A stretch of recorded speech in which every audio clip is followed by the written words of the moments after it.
They looked at her vintage sneakers and oversized hoodie and saw a trespasser. They didn't realize they were looking at the owner of the infrastructure that kept their planes in the sky. Vivian Banks, the silent billionaire CEO of Omnicorp, stood at the gate of Meridian Airways with a valid first-class ticket in her hand, only to be laughed at, ridiculed, and threatened with arrest by a staff that judged her by her skin color rather than her portfolio. They thought they had the power. But when Vivian calmly pulled out her phone and made a single 30-second call, she didn't just file a complaint. She initiated a system kill that grounded 152 flights, instantly froze $2.1 billion in assets, and turned a busy airport into a graveyard of silent engines. This isn't just a story about racism. It's a masterclass in nuclear-level karma.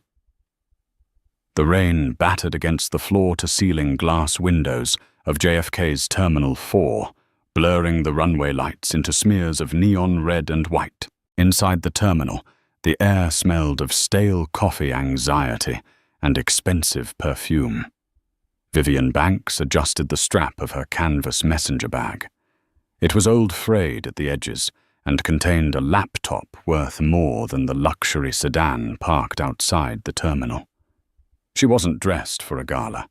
She was dressed for comfort, a charcoal grey hoodie, black leggings, and a pair of worn-out sneakers.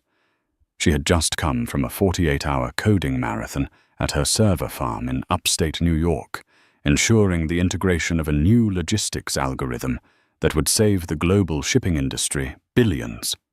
She was tired. Her bones felt heavy. All she wanted was the lie-flat seat she had paid $12,000 for a glass of champagne and sleep. She approached the sleek frosted glass podium marked Meridian Airways First Class and the Diamond Club. There was no line.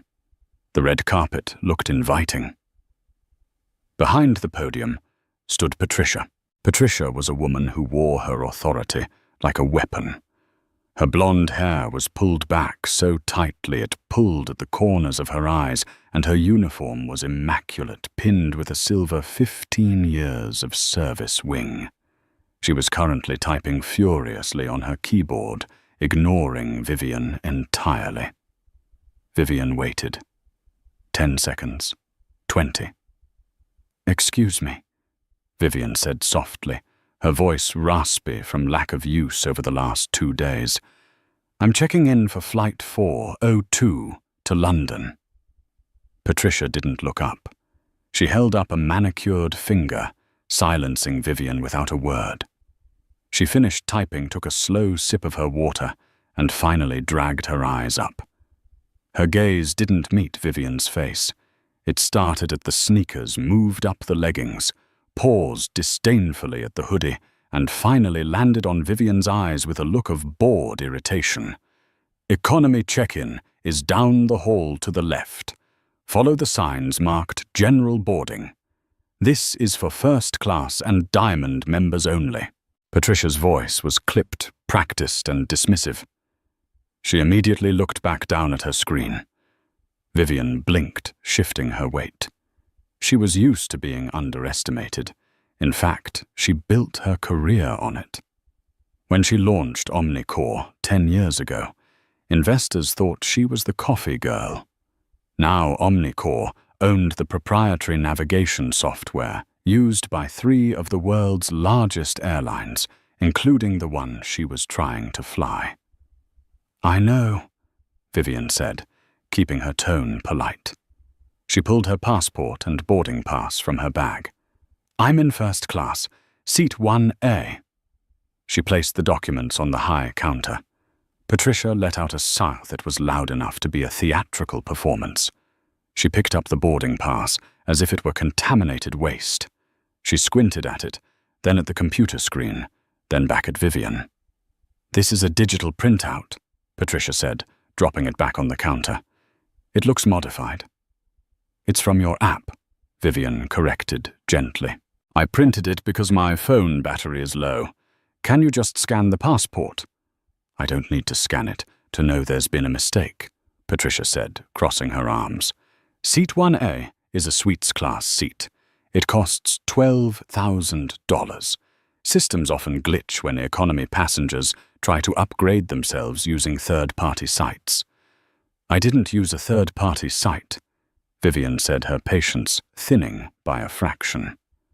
I booked it directly through my corporate account. My name is Vivian Banks. Look, Miss Banks, Patricia said the name with a sneer. I am very busy. I have high-value clients arriving any minute. I don't have time to debug a glitch for someone who is clearly lost. Please go to the economy desk and have them sort out your situation. Vivian took a deep breath. If you scan the passport, you'll see my status. I'm a Global Services member. Patricia laughed. It was a cold, sharp sound. Global Services. Honey, Global Services is for CEOs, diplomats, and people who own the companies you probably apply for jobs at. Please step aside. At that moment, the automatic doors slid open. A man walked in, trailing the scent of expensive cologne and entitlement. He was wearing a bespoke Italian suit, carrying a leather briefcase, and talking loudly on his phone. This was Preston Sterling. He was the son of a hedge fund manager, a man who had never heard the word no in his life. Patricia's face instantly transformed. The scowl vanished, replaced by a beaming, obsequious smile. Mr. Sterling, she chirped, ignoring Vivian completely. So good to see you again. We have your seat ready. 1B. Right next to the window. Preston hung up his phone and glanced at Vivian. He looked her up and down with a smirk. Is the cleaning crew blocking the line, Patricia? Patricia giggled. Just handling a small disturbance, Mr. Sterling. Security is on the way. Vivian's blood ran cold. Security. I am not a disturbance, Vivian said, her voice dropping an octave, becoming steelier. And I am not moving until you scan my ticket.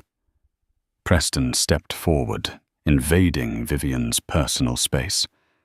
He loomed over her, using his height to intimidate. Listen, sweetheart, you're holding up people who actually matter. Why don't you take your little hoodie and go back to the bus station where you belong? You're clearly out of your depth. Scan the ticket, Vivian said to Patricia, ignoring Preston.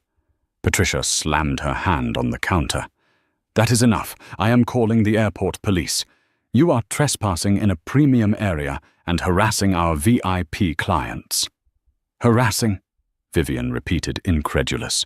You're being aggressive, Preston chimed in, adjusting his cufflinks. I feel threatened. Patricia. She's being very aggressive, isn't she?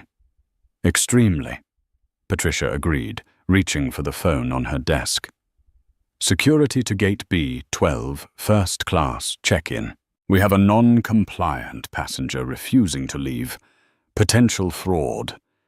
Yes, she's belligerent. Vivian watched them. She watched the smug satisfaction on Preston's face. She watched the malicious glint in Patricia's eyes. They didn't see a person. They saw a stereotype. They saw a target. Vivian reached into her pocket. Not for a weapon, but for her phone. It had 4% battery left. Enough. Don't bother with the police, Vivian said, her voice deadly calm. You're going to want to save that phone line for your boss. My boss doesn't talk to people like you, Patricia scoffed. No, Vivian said, unlocking her screen. But he talks to the person who owns the lease on the navigation software for this entire airport. Patricia rolled her eyes. Oh God, she's delusional too. Preston, I'm so sorry you have to witness this. Vivian navigated to a secure app with a black icon. It was the Omnicore command terminal. She tapped it. A biometric scanner verified her fingerprint. Access granted. Admin Level 1. The screen populated with a list of active clients. Meridian Airways was at the top, currently running OmniNav System 5, 4.2. Vivian looked at Patricia. Last chance. Scan the ticket. Security is 2 minutes away, Patricia spat. Get out of my face. Vivian tapped the screen. She selected Meridian Airways. She selected License Agreement. She scrolled down to the bottom, where a red button pulsed softly. It was labeled Emergency Suspension, Breach of Contract. Okay, Vivian whispered. Have it your way. She pressed the button. The effect wasn't immediate. That was the thing about complex, cloud-based infrastructure. It took a moment for the command to propagate through the servers, bounce off the satellites, and hit the local mainframes. For 30 seconds, nothing happened. Patricia continued chatting with Preston, handing him his printed boarding pass with a flourish. Preston was making a joke about affirmative action hires that made Patricia giggle. Vivian stood silently watching the digital clock on the wall. 12:14 p.m. At 12:15 p.m. The sound changed. The first sign was the printer behind Patricia. It stopped midway through printing a luggage tag. It whirred, clicked, and then died. 1 moment, Patricia said, tapping the machine. Paper jam, I think. She turned back to her computer. The screen was frozen. She hit the Enter key. Nothing. She hit Escape. Nothing. That's odd, she muttered. Then the overhead announcement system, which had been playing a soft loop of jazz music and boarding calls, cut out with a sharp, static hiss. Silence descended on the terminal. Suddenly, the massive departure board behind the desk, the one listing hundreds of flights to Tokyo, Paris, London, and Dubai, flickered. The rows of yellow text scrambled. Then they all went black. A collective gasp rippled through the terminal. Hundreds of heads turned upward. What's happening? Preston asked, looking around. Patricia, what's going on? I have a meeting in London in 6 hours. I don't know, Patricia stammered. She picked up the landline phone to call IT. There was no dial tone. The phone system for the Meridian desks was routed through VoIP, Voice over IP, which ran on the OmniCore network. Vivian leaned against a pillar, crossing her arms. She watched the chaos begin to bloom like a dark flower. 2 gate agents from the economy desk came running over. Patricia, our systems are down. We can't scan tickets. The boarding doors won't open. The electronic locks are sealed. It's just a glitch, Patricia said, her voice rising in panic. Restart the terminals. We did. It says, license revoked, on the boot screen. What does that mean? Patricia froze.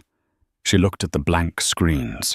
Then slowly, terrifyingly, she looked at the woman in the hoodie. Vivian was checking her nails. You, Patricia whispered. What did you do? Preston laughed nervously. Don't be ridiculous, Patricia. This homeless girl didn't do anything. It's probably a cyber attack. Russians or something. But the chaos was spreading. Outside the window on the tarmac, the massive Boeing 777 that was supposed to be Flight 402. Preston's flight was pushing back from the gate. Suddenly the tug vehicle stopped. The plane's lights went dark. The pilot's voice crackled over a handheld radio on Patricia's desk. Tower, this is Meridian 402. We just lost all flight telemetry. FMC is blank. We are dead in the water. We can't start the engines. Repeat systems are unresponsive. Vivian stepped forward. The silence in the immediate area was heavy. It's not the Russians, Vivian said calmly. Her voice carried clearly in the quiet terminal. It's Clause 14, Section B of the Meridian Omni Service Agreement. The provider reserves the right to immediately suspend service in the event of gross negligence or hostile conduct by client representatives towards OmniCore executives. Patricia's face went white. Omnicore. You work for Omnicore. I am Omnicore, Vivian corrected. She turned her phone screen around so they could see it. It displayed a live dashboard. Total flights grounded 152.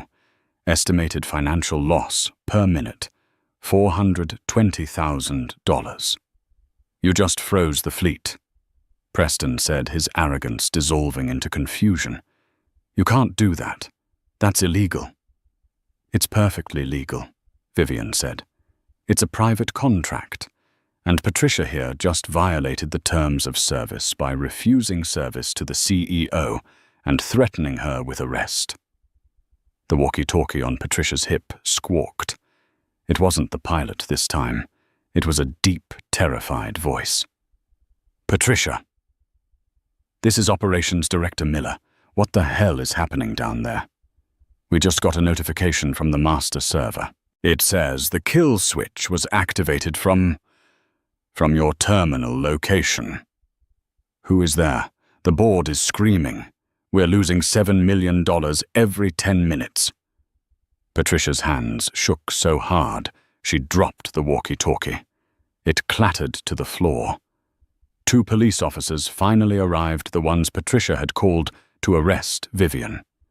They looked at the dark screens, the panicked crowd and the woman in the hoodie standing calmly in the center of the storm. What's the problem here? The officer asked, hand resting on his belt. Patricia opened her mouth to speak, to lie, to blame Vivian. But she couldn't. The magnitude of what she had done was crushing her throat. The problem, Vivian said, stepping toward the police, is that Meridian Airways has decided they don't want to fly today. Officer, these 2 individuals, she pointed at Patricia and Preston, have been harassing me for the last 15 minutes. I'd like to file a report. But first, I think someone needs to answer that phone. She pointed to the red emergency phone on the wall behind the desk. It had started to ring. A loud, jarring, mechanical ring. It was the only phone line that wasn't VoIP. It was the direct line from corporate HQ. Pick it up, Patricia, Vivian said softly. I think it's the CEO. And I don't think he's calling to wish you a happy anniversary.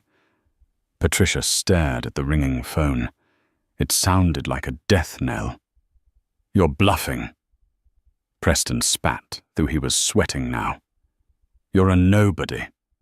I know Richard Sterling, the CEO of this airline. He's a close family friend. I'm going to call him right now and have you buried. Please do. Vivian smiled. Tell Richard that Vivian Banks says hello, and tell him that the price of turning the lights back on just went up to $50 million. Preston pulled out his phone. He dialed. He put it on speaker, confident he was about to crush this nuisance. The line rang once. Then a voice answered. It wasn't a calm secretary. It was Richard Sterling himself, and he was screaming. Not now, Preston. The whole company is collapsing. Someone just revoked our software license. We are bleeding cash. I'm losing $2 billion. Richard, it's me, Preston stammered. I'm at the gate. There's this woman here. She claims she did it. She says her name is Vivian Banks. There was a silence on the other end of the line. A silence so profound it felt like the air had been sucked out of the room. Vivian Banks is there. Richard's voice was suddenly a whisper. Preston, what did you do to her? Preston looked at Vivian. Vivian raised an eyebrow. Preston. Richard screamed, the sound distorting over the speaker. Put her on the phone! Put her on the phone, or I will kill you myself. Do you know who she is? She owns the internet. You idiot. The terminal was deadly silent. Every passenger, every staff member, the police officers, everyone was staring at Vivian. Patricia slowly sank into her chair, burying her face in her hands. Vivian held out her hand for Preston's phone. He handed it to her, his hand trembling.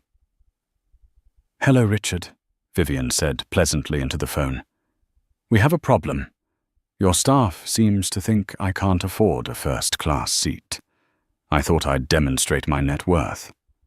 Richard Sterling's voice on the speakerphone was breathless, a stark contrast to the perfectly curated image of the aviation tycoon usually seen on the covers of Forbes and Fortune. "Vivian," Richard pleaded, his voice echoing through the silent, stunned terminal. "Please, you have to understand. I didn't know. If I had known you were flying with us, I would have sent a private jet. Please reactivate the license key. We have 40,000 passengers stranded across 3 continents. The stock has dropped 12% in the last 8 minutes. Vivian held the phone with a relaxed grip, her other hand resting casually in the pocket of her hoodie. She looked around the circle of faces. The police officers had lowered their hands from their belts, sensing the power dynamic shift. The economy passengers who had been watching from a distance were now crowding closer, phones raised, recording everything. "Richard," Vivian said, her voice smooth and conversational. "Money isn't the issue. The issue is culture. You see, I walked up to your counter ready to be a quiet, paying customer. Instead, I was treated like a criminal by your gate agent, Patricia, and harassed by your high-value client, Mr. Sterling here." She gestured to Preston, who was now pale, sweat beading on his forehead. "Preston," Richard roared through the phone. "Is that idiot Preston Calloway?" The one and only, Vivian confirmed.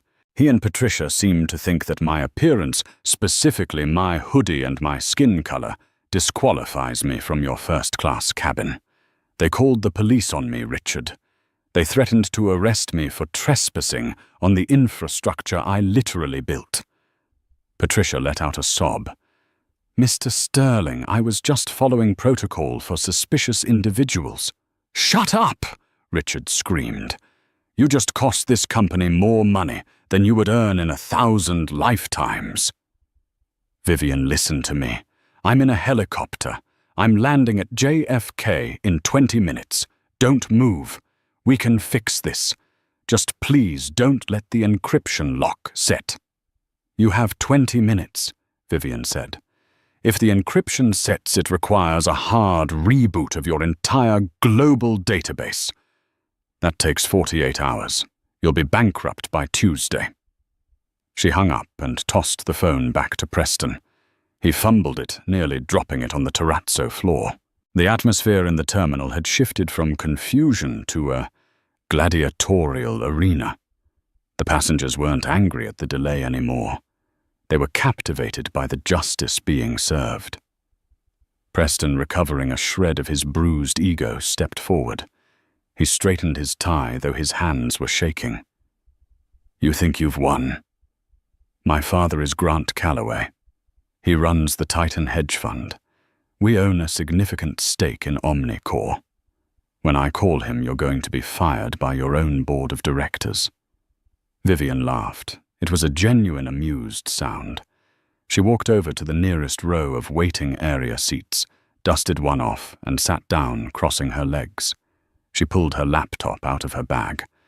"Go ahead," she said, opening the lid. "Call Grant.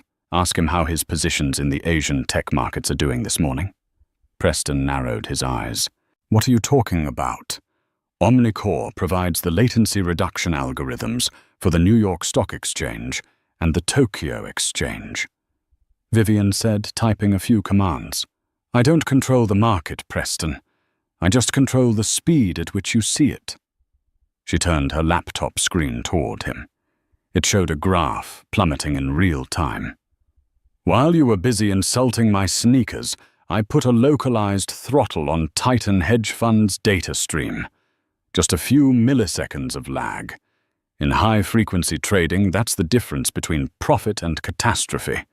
Your father has lost about $40 million since you started speaking to me." Preston's face went gray. He frantically dialed his father. Dad, it's Preston. I'm at JFK. There's a girl here, Vivian Banks. She says—" He pulled the phone away from his ear as a torrent of screaming erupted from the other end. It was so loud that even Patricia flinched. Preston didn't say another word. He just listened, his eyes widening in horror before slowly lowering the phone. "He told me to shut up," Preston whispered, looking at Vivian with newfound fear. "He said to do whatever you say." "Smart man," Vivian said, returning to her typing. Patricia, realizing she was now alone on the sinking ship, tried a different tactic. She came around the desk, her hands clasped together, tears streaming down her face. "Miss Banks," she wept. "Please, I have a mortgage. I have 2 kids in private school. I made a mistake. I'm stressed. It's been a long shift. Please don't ruin my life over a misunderstanding." Vivian stopped typing. She looked up at Patricia. The silence stretched heavy and suffocating. "A misunderstanding is when you mishear a name," Vivian said coldly. "What you did was profiling. You looked at me and decided I wasn't worthy of respect. You smiled at him." She pointed to Preston, "because he looked the part. You sneered at me because I didn't. That's not a mistake, Patricia. That's a worldview. And unfortunately for you, my worldview involves 0 tolerance for bigots." "I can fix it," Patricia begged. "I'll upgrade you, suites class. I'll comp the ticket. Free champagne." "I don't want your champagne," Vivian said. "I want your resignation." Before Patricia could respond, the heavy security doors near the entrance burst open. A phalanx of people in suits marched in, flanked by airport security and men with earpieces. In the center was Richard Sterling. He looked disheveled, his tie crooked, his face flushed red. He spotted Vivian sitting on the waiting bench and practically ran toward her. "Vivian," he gasped, skidding to a halt. "Thank God. The media is outside. CNN is setting up a live feed at the curb. The FAA is on the line, threatening to revoke our operating certificate if we don't clear the runway in 10 minutes. Vivian stood up slowly. She was half a foot shorter than Richard, but she looked down on him. "Hello, Richard," she said. "Your staff seems to have lost my seat assignment. I was hoping you could help find it." Richard turned on Patricia. The fury in his eyes was primal. "You, give me your badge. Now!" "Mr. Sterling, please," Patricia wailed. "Now!" Richard bellowed. Patricia fumbled with her lapel, unpinning her wings and her ID card. She handed them over with shaking hands. "You are fired," Richard spat. "Effective immediately. Get out of my terminal before I have you arrested for corporate sabotage." Patricia looked around for support. She looked at Preston. He looked away. She looked at the police officers. They stared straight ahead. Crushed, she grabbed her purse and ran toward the exit. The sound of her heels clicking frantically against the floor, followed by the booing of the gathered crowd. "She's gone," Richard said, turning back to Vivian. "Is that enough?" "Can we turn the planes back on?" "Not quite," Vivian said. She looked at Preston. "We still have the matter of the disturbance caused by this gentleman." Preston stepped back. "Richard, we're friends. Your dad just called me." Richard cut him off. He said he doesn't care if I throw you out of the plane at 30,000 feet, as long as Vivian unthrottles his data feed. Vivian smiled. "I don't want him thrown out, Richard. That's messy. I want him banned. Lifetime ban. Meridian Airways, and all partner airlines." "Done," Richard said instantly. He looked at the gate agents who were still watching. Flag Preston Calloway's passport in the system. No fly list. Global. You can't do that, Preston shouted. I have a meeting in London. I have a first-class ticket. You had a ticket, Vivian corrected. Now you have a long walk to the taxi stand. Preston lunged. It was a desperate, foolish move, born of pure entitlement. He reached for Vivian, perhaps to grab the phone, perhaps just to hurt the person humiliating him. You witch! He screamed. He never made contact. One of the police officers who had been waiting for an excuse tackled Preston to the ground with practiced efficiency. The sound of expensive Italian fabric tearing ripped through the air. Assault, the officer said, cuffing Preston's hands behind his back. Attempted assault on a civilian. We'll add disorderly conduct to that. Get off me, Preston yelled, his face pressed against the carpet. Do you know who I am? Yeah, the officer deadpanned. You're the guy who grounded the airport. You have the right to remain silent. As they dragged Preston away, kicking and screaming, Vivian looked at Richard. Okay, she said. That's a start. Richard wiped sweat from his brow. A start, Vivian, please. I fired the agent. I banned the client. The police took him away. What else do you want, Blood? I want the truth, Vivian said. While your system was suspended, I took the liberty of running a level 5 diagnostic on your passenger manifests. You know, since I had admin access. Richard froze. The color drained from his face even further, leaving him a sickly shade of gray. Level 5, that's restricted internal data. It is, Vivian agreed, and it's very interesting, because I found a repeating anomaly in your Diamond Club upgrades. The terminal was quiet again. The passengers were hanging on every word. It seems, Vivian continued, raising her voice slightly so the crowd could hear, that for the last 3 years, Gate B12, specifically under Patricia's login, has been manually overriding ticket prices for certain cash customers, upgrading economy tickets to first class for a cash fee that never made it into the Meridian accounts. A murmur went through the crowd. She was pocketing the upgrades, someone whispered. It's not just theft, Richard, Vivian said. It's a security breach. She was bypassing TSA identity checks for these upgrades, putting people in seats they weren't vetted for. And I see a lot of these overrides were authorized by a manager code. Vivian turned the laptop screen to Richard. Code 88 Alpha. That's your override code, isn't it, Richard? Richard staggered back as if he'd been punched. I delegate that code. My executive assistants have it. No, Vivian said. This code was used to authorize upgrades for friends of the Calloway family, including Preston, and his associates. It looks like you've been running a private charter service for your rich friends on commercial flights, bypassing customs protocols to move sensitive cargo. The silence was deafening. This wasn't just poor customer service anymore. This was federal crime territory.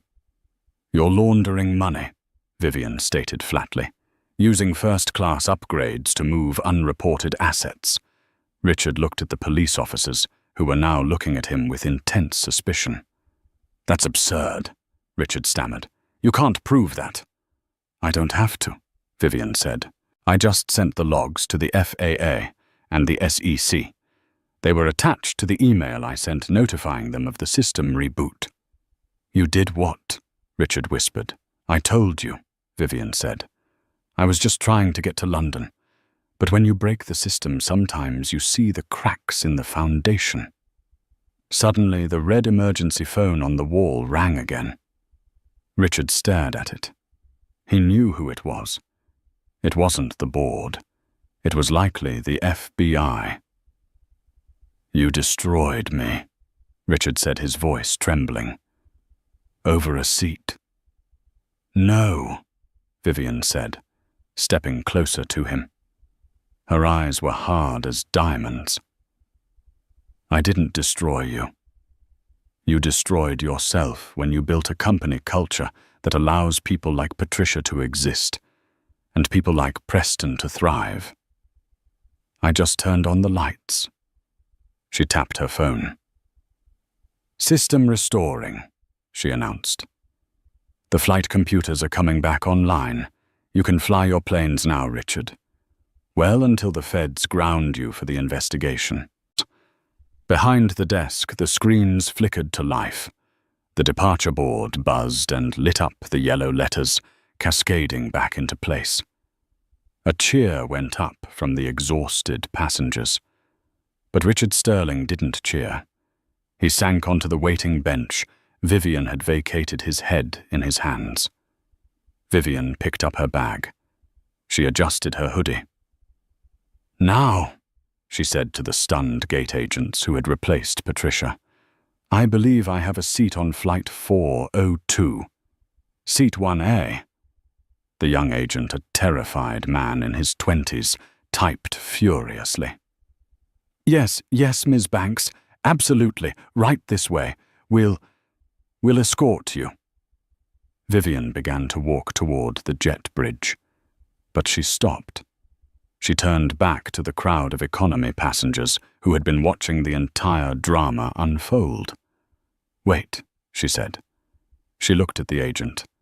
"Flight 402. It's a 777300, right? Yes, ma'am. And the first-class cabin has 12 suites. Yes, ma'am. And business class has 48 seats. Correct." Vivian looked at the tired families, the students, the elderly couple in the economy line. "Upgrade them," Vivian said. The agent blinked. "I'm sorry." "Everyone in Group 4, Vivian said, pointing to the economy passengers. "Upgrade them all. Fill business and first. Anyone left over gets a $5,000 voucher. Put it on Richard's personal tab." The cheer that erupted this time was deafening. It shook the glass walls of the terminal. People were clapping, whistling, and some were even crying. Vivian smiled a small, tired smile. She turned and walked down the jet bridge, leaving the chaos behind her. Vivian settled into seat 1A. It was a private suite with a sliding door, a lie-flat bed, and a massive entertainment screen. She didn't drink the champagne the flight attendant brought her. She asked for a bottle of water and a blanket. As the plane finally taxied out to the runway, 2 hours late, but moving, Vivian watched the airport through her window. She saw the flashing lights of police cars surrounding the terminal building. She saw a news van speeding toward the arrivals hall. She opened her laptop one last time before takeoff. She had one loose end to tie up. Preston Calloway. He was currently in a holding cell at the airport precinct, likely screaming for his lawyer. But lawyers could fix assault charges. Money could fix bans. Vivian wanted something that money couldn't fix. She navigated to the Omnicore database that managed the Internet of Things for high-end smart homes. Preston had bragged earlier about his fully automated penthouse in Manhattan. State-of-the-art, he had said to Patricia. Everything controlled by voice. Everything connected. Connected to Omnicore servers. Vivian found the account. Calloway Penthouse via Smart Link. She accessed the admin panel. She didn't shut it down. That would be too simple. Instead, she set up a randomization protocol. Every time Preston tried to turn on the lights, the temperature would drop to 50 degrees. Every time he tried to unlock his front door, the fire alarm would trigger. Every time he tried to use his smart shower, it would dispense only scalding hot or freezing cold water, alternating every 3 seconds. And she locked the administrative override with a new password. Be humble. She closed the laptop. The plane's engines roared to life, pressing her back into the soft leather seat. The 777 lifted off the ground, climbing into the rainy New York sky, leaving the frantic world below. Vivian closed her eyes. She was exhausted. But as the plane broke through the cloud layer and the sun flooded the cabin with golden light, she felt a profound sense of peace. They had tried to make her feel small.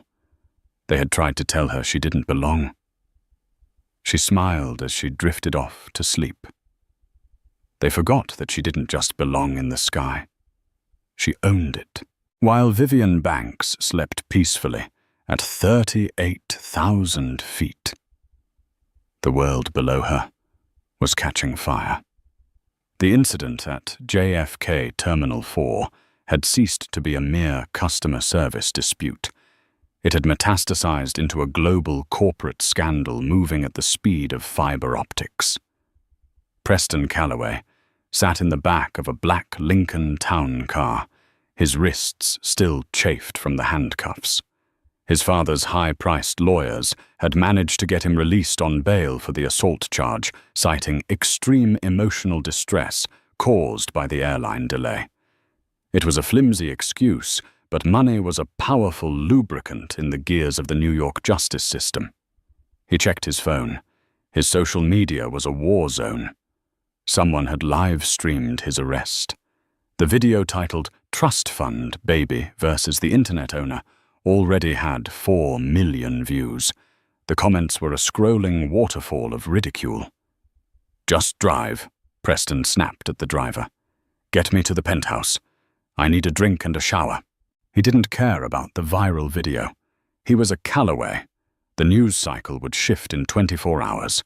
He would sue the airline, sue the police department, and sue Vivian Banks for defamation. He would bury her under so much litigation, she'd be forced to sell her little server farm just to pay the legal fees. The car pulled up to the curb of the Obsidian Tower, the ultra-luxury residential skyscraper in Tribeca, where Preston owned the top 2 floors. He stormed through the lobby, ignoring the doorman's tentative greeting, and rode the private elevator to the 50th floor. "Penthouse," he commanded the elevator voice interface. "Welcome home, Preston," the automated voice replied. It sounded normal. He stepped inside. The apartment was a masterpiece of minimalism, floor-to-ceiling windows overlooking the Hudson River, Italian marble floors, and art that cost more than most people earned in a decade. "Lights 50%. Mood relax," Preston ordered, tossing his torn suit jacket onto the sofa. The lights didn't dim. Instead, they flashed a strobe light effect of blinding white and neon red. "Stop!" Preston shouted, shielding his eyes. "System glitch! Lights off!" The strobing intensified. Then the sound system connected to 80 concealed speakers throughout the apartment crackled to life. It wasn't playing his usual smooth jazz playlist. It was playing a recording of his own voice, looped and distorted. "Do you know who I am? Do you know who I am? Who I am? I am nobody." What the hell? Preston grabbed the wall panel control. It was locked. The screen displayed a single pulsing message: access denied. User ungrateful. "Vivian," he hissed. The realization hit him like a physical blow. She had said she controlled the infrastructure. He hadn't realized she controlled his infrastructure. He ran to the kitchen to splash water on his face. He turned the sleek, touch-activated faucet. A jet of scalding steam erupted, followed instantly by ice-cold sludge. The water pressure oscillated violently, spraying the expensive countertops. "System override," Preston screamed. "Call support." The voice assistant replied, its tone noticeably different. Sarcastic, almost mocking. "Support is unavailable for users with a banned status. Would you like to play a game instead? It's called humility." Suddenly, the smart blinds on the windows began to retract and descend rapidly, creating a clattering racket. The thermostat on the wall flickered. The temperature reading plummeted from 72 degrees Fahrenheit to 58 degrees Fahrenheit, then 50 degrees Fahrenheit. The AC vents blasted freezing air with the force of a hurricane. Preston shivered, grabbing his phone to call his father. No service. The Wi-Fi was down. The cellular repeater in the apartment had been disabled remotely. He was trapped in a freezing, flashing, screaming glass box. Across town, the situation for Richard Sterling was far less theatrical, but infinitely more dangerous. The Meridian Airways headquarters was a frenzy of shredding paper and deleted emails. Richard sat in his office, staring at a bottle of scotch he desperately wanted to open, but couldn't because 3 FBI agents were currently standing on the other side of his mahogany desk. "Mr. Sterling," Special Agent Miller said. Miller was a man who looked like he had been carved out of granite.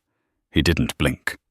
"We received a data packet at 1:15 p.m. today.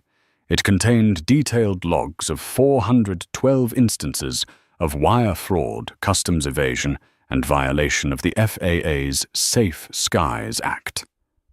"I told you," Richard said, sweating through his shirt. "That was a rogue employee, Patricia the gate agent. She was running a side hustle. I fired her immediately." Agent Miller tapped a folder on the desk. "We interviewed Patricia 20 minutes ago. She's very eager to talk. She claims she was following a directive labeled VIP Protocol Delta. She provided emails sent from this office, Richard, from your personal server." Richard's mouth went dry. "Emails can be spoofed. Vivian Banks is a hacker. She planted them."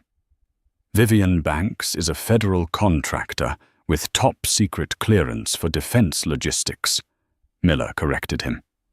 "Her data logs are admissible in court as forensic evidence, and she didn't just send us the logs, Richard. She sent us the money trail." Miller opened the folder. Inside was a flow chart. It showed money moving from the Titan hedge fund, controlled by Grant Calloway, into a shell company in the Cayman Islands, and then into the personal accounts of Richard Sterling disguised as consulting fees. "It looks like Grant Calloway was paying you to move undocumented cash and high-value assets all through your airport terminals without customs checks," Miller said, "using the first-class upgrade loophole to bypass scrutiny. That's money laundering, Richard. And since you used commercial aircraft to do it, it's also interstate racketeering." Richard slumped in his chair. The silence in the room was heavy, broken only by the distant sound of sirens approaching the building. "Grant will kill me," Richard whispered. "Grant Calloway has his own problems," Miller said, looking at his buzzing phone. Grant Calloway, the Titan of Wall Street. The man who could crash an economy with a sneeze was currently standing in the middle of the trading floor at Titan Hedge Fund. The room, usually a hum of aggressive trading and shouting, was deathly silent. Every trader was staring at the massive screens on the wall. The tickers weren't moving. The trading algorithms, the complex mathematical models that executed thousands of trades per second, had stopped. Grant was screaming into a phone. "Get Omnicore on the line. Get the redundancy servers up." "We can't, sir," his CTO yelled back, typing frantically on a laptop. "The API keys have been revoked. We're locked out of the exchange." "Revoked by who?" Grant roared. The CTO turned the laptop around. The command line showed a single active process blocking their access. Process name Karma_V1.0 admin V.Banks status holding for audit. "She froze us." The CTO said, his face pale. "She didn't just throttle the data. She initiated a compliance hold. She flagged our entire fund for suspicious activity involving the Meridian Airways accounts." "She can't do that." Grant smashed the phone against the desk. I have positions worth $6 billion open right now. If I can't close them before the Asian markets open, we're insolvent. Sir, a junior trader called out, voice trembling. CNBC is live. You need to see this. Grant looked up at the main screen. The headline was in bold red letters. Breaking: CEO of Omnicore exposes billion-dollar laundering ring at JFK. And there was Vivian's face. It wasn't a live interview. It was a pre-recorded video statement she had uploaded from the plane before the Wi-Fi cut out. In the video, Vivian looked calm, almost bored. She held up a stack of digital documents. "My name is Vivian Banks," the video Vivian said. "I believe in transparency. For years, Grant Calloway and Richard Sterling have used the privilege of the sky to hide the corruption of the ground. They thought they were untouchable because they had the money. But money runs on data. And today I'm turning the data off." Grant watched as his net worth displayed on a side monitor, tracking his company's stock, began to free fall. It wasn't a dip. It was a crash. A straight vertical line down. He fell back into his leather chair, clutching his chest. He wasn't having a heart attack. He was having a reality check. The elevator doors to the trading floor chimed. Grant didn't need to look to know who it was. The SEC investigators didn't knock. 7 hours later, Flight 402 descended through the thick grey clouds over Heathrow Airport. The cabin was quiet. The flight attendants had spent the entire journey walking on eggshells, treating the passengers like royalty, especially the woman in seat 1A. Vivian woke up as the landing gear deployed with a heavy thud. She stretched her joints, popping. She felt refreshed. She checked her phone as the plane touched down and taxied to the gate. 950 missed messages, 150 voicemails. Trending topic number 1, worldwide hashtag the flight queen. Trending topic number 2, hashtag boycott Meridian. Trending topic number 3, hashtag Grant Calloway. Arrested. She smiled. The Internet of Things prank on Preston had been petty, she admitted to herself. But dismantling a corruption ring, that was business. The plane came to a halt. The captain's voice came over the intercom, sounding shaky. "Ladies and gentlemen, welcome to London. We have been asked to hold everyone on board for a moment. Authorities are meeting the aircraft." A ripple of nervous energy went through the cabin. Had Vivian gone too far? Was she about to be arrested for cyber-terrorism? The cabin door opened. 2 men in dark trench coats boarded, followed by a woman in a sharp navy blazer. They walked straight to seat 1A.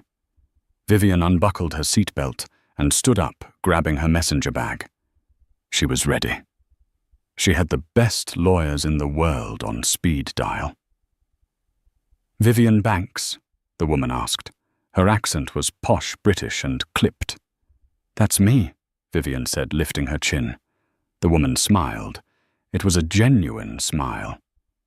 "I'm Director Hastings of the Serious Fraud Office here in the UK. We've been watching the news from New York with great interest." Vivian paused. "Am I under arrest?" "Heavens no," Hastings laughed. "We're here to escort you. You see, the Titan hedge fund has significant assets here in London. We've been trying to crack their shell companies for years, but we never had the data. Until you unlocked it." Hastings gestured to the door. "We have a car waiting on the tarmac. We need your statement to freeze their British assets before the markets open here." "You're not a suspect, Ms. Banks. You're the star witness." Vivian let out a breath she didn't know she was holding. She stepped out into the aisle. As she walked toward the door, the economy passengers, now sitting in business-class luxury, began to clap. It started with one person, then the whole cabin joined in. It wasn't a polite golf clap. It was a standing ovation. Vivian turned and gave a small wave. She spotted the young mother she had upgraded holding her baby, who was finally sleeping soundly. The mother mouthed, "Thank you." Vivian nodded and stepped out onto the jet bridge. 3 months later. The courtroom in Lower Manhattan was packed. It was the trial of the decade. Richard Sterling sat at the defense table, looking 20 years older. He had lost his airline, his reputation and his hair seemed to have thinned rapidly. He was facing 15 years for racketeering. Grant Calloway was being tried separately, but the evidence against him was overwhelming. The Titan hedge fund had been dissolved. His assets were seized, and Preston Preston was currently living in a studio apartment in New Jersey. His father's assets were frozen, and with his name on the no-fly list and his face on every public freakout compilation on YouTube, he couldn't get a job interview, let alone a date. He was currently working as a dispatcher for a trucking company, a job that required zero face-to-face interaction. Every time he tried to act entitled, his co-workers, rough men who drove 18-wheelers, reminded him of his place. Vivian Banks sat in the gallery watching the proceedings. She wasn't wearing a hoodie today. She was wearing a tailored white suit that made her look like exactly what she was, a visionary. She didn't stay for the verdict. She knew what it would be. The data didn't lie. She walked out of the courthouse and down the steps where a swarm of reporters waited. "Ms. Banks! Ms. Banks!" a reporter from the Times shouted. "Do you have a comment on the collapse of Meridian Airways? Do you feel responsible for the job losses?" Vivian stopped. She looked into the camera. "Meridian didn't collapse because of me," she said, her voice cutting through the noise. "It collapsed because it was rotten. It was built on the idea that some people are better than others based on the ticket they hold or the color of their skin. I just pulled the plug on a life support system for a dying ideology." "What's next for Omnicorp?" another reporter asked. "Are you going to start your own airline?" Vivian smiled. She looked up at the sky where a jet was leaving a white contrail against the blue. "No," she said. "I'm thinking bigger. We're launching a scholarship program today for underprivileged kids who want to study aerospace engineering. Because the next time someone walks up to a first-class counter in a hoodie and sneakers, I want to make sure they aren't just checking in. I want to make sure they designed the plane." She put on her sunglasses, signaled for a taxi, a regular yellow cab, and got in. "Where to, lady?" the driver asked. "JFK," Vivian said. "Terminal 4. I have a flight to catch."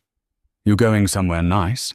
"Vacation," Vivian said, leaning back, "somewhere with no Wi-Fi." The cab merged into traffic, disappearing into the city she had helped rewrite. Karma hadn't just hit back. It had cleaned house. And Vivian Banks had the receipt.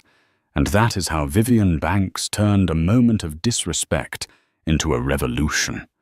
She didn't just fight for a seat. She fought for the standard of how we treat one another. Richard Preston and Patricia learned the hard way that when you push someone down, you better make sure they don't know how to manipulate gravity.